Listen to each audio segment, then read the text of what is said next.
If you've ever left a meeting thinking, I should have said that differently, you are not alone.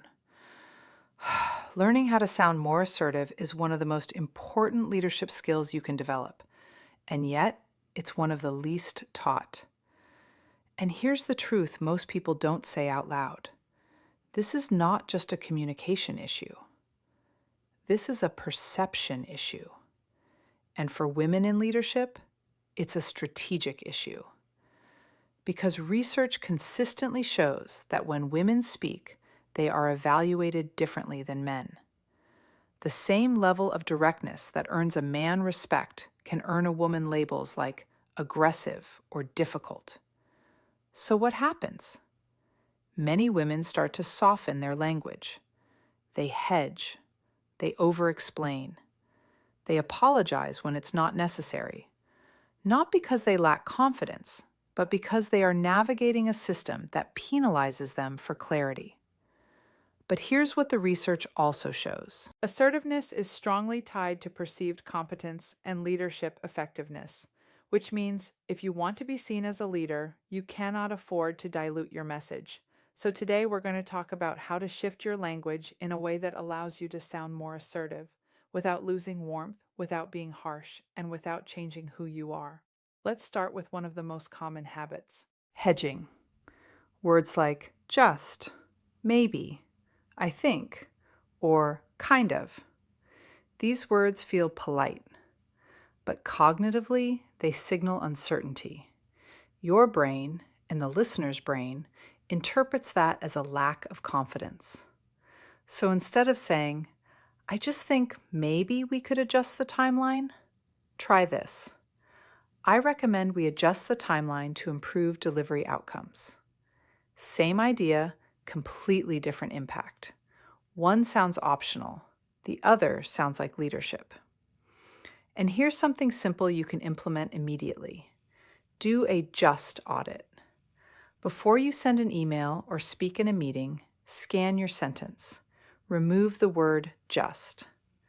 I'm just checking in becomes I'm following up.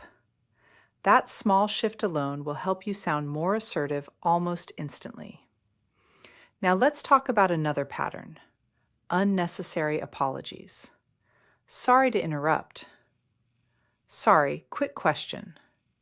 Here's the problem. When you apologize without cause, you lower your perceived authority.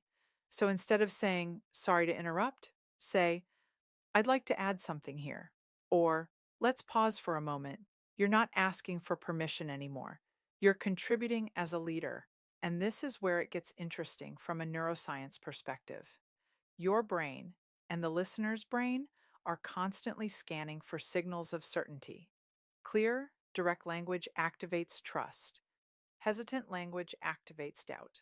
So when you change your phrasing, you're not just changing words, you are changing how your message is processed at a cognitive level. Now let's move to tone, because even strong words can lose power if your tone rises at the end. This is what's called upspeak, turning a statement into a question. We should move forward with this plan? It sounds small, but it signals uncertainty.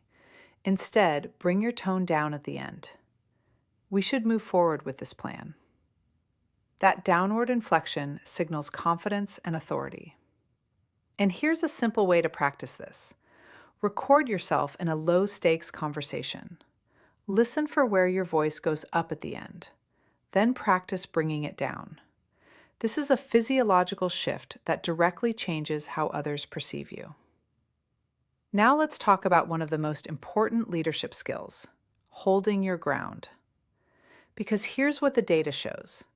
Women are interrupted more often than men in meetings, and what most women do automatically is stop talking. But if you want to sound more assertive, you have to hold your space. So instead of stopping, say this. I'd like to finish my thought. Or, I'm going to complete this point, and then I'd love to hear your perspective. Notice what this does. It's calm, it's clear, it's controlled. You're not escalating the situation, but you are not yielding your authority either. Now let's talk about structure, Because confident communication is not just about words, it's about how you organize your thinking. Here's a simple framework you can start using immediately: observation, recommendation, impact. For example, we're seeing delays in onboarding. I recommend simplifying the intake process. This will improve retention. This structure removes ambiguity. It tells people exactly what's happening, what you think should happen, and why it matters. And that clarity is what allows you to sound more assertive in high stakes conversations. Now let's move into something that holds many women back: over explaining. You start with a strong idea, but then you keep talking. You add disclaimers, you add extra context. You try to make sure everyone understands. But what actually happens is this: you dilute your authority. So instead of saying, "I wanted to explain a bit more because I wasn't sure if that made sense," say, "Let me clarify the key point." Then stop. Give one or two supporting ideas and pause. Because silence is not a weakness. Silence is power. In fact, in negotiation research, the person who speaks first after a pause often gives away leverage.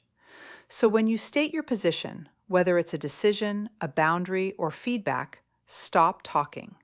Let the room respond. Now let's talk about boundaries, because assertiveness is not just about speaking up. It's about protecting your time and energy. Instead of saying, "I'm so sorry, I don't think I can," say, "I'm not able to prioritize that right now," or "That doesn't align with my current objectives." No over-explaining, no apology, just clarity. And finally, let's talk about claiming your work, because many women default to we language, even when they led the outcome. Collaboration is important, but visibility matters too. So instead of saying, "We worked on this project," say, "I led the team to achieve these results." Or, "My approach was to focus on this strategy, which led to this outcome." This is not arrogance, this is accuracy.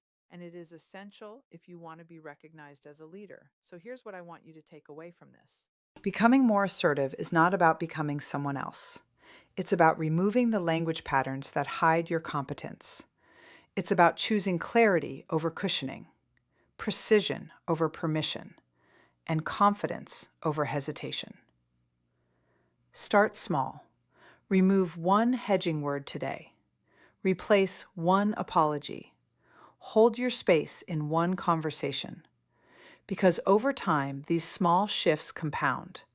And what emerges is not just someone who speaks differently, but someone who is heard, respected, and trusted as a leader.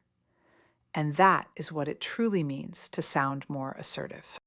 Make sure to like, subscribe, and grab my free leadership workbook, 5 Steps to Communicate with Calm, Clarity, and Confidence, at powerofpeacefulness.com. Until next time, take a deep breath. Embrace the present moment and keep walking your path to peace.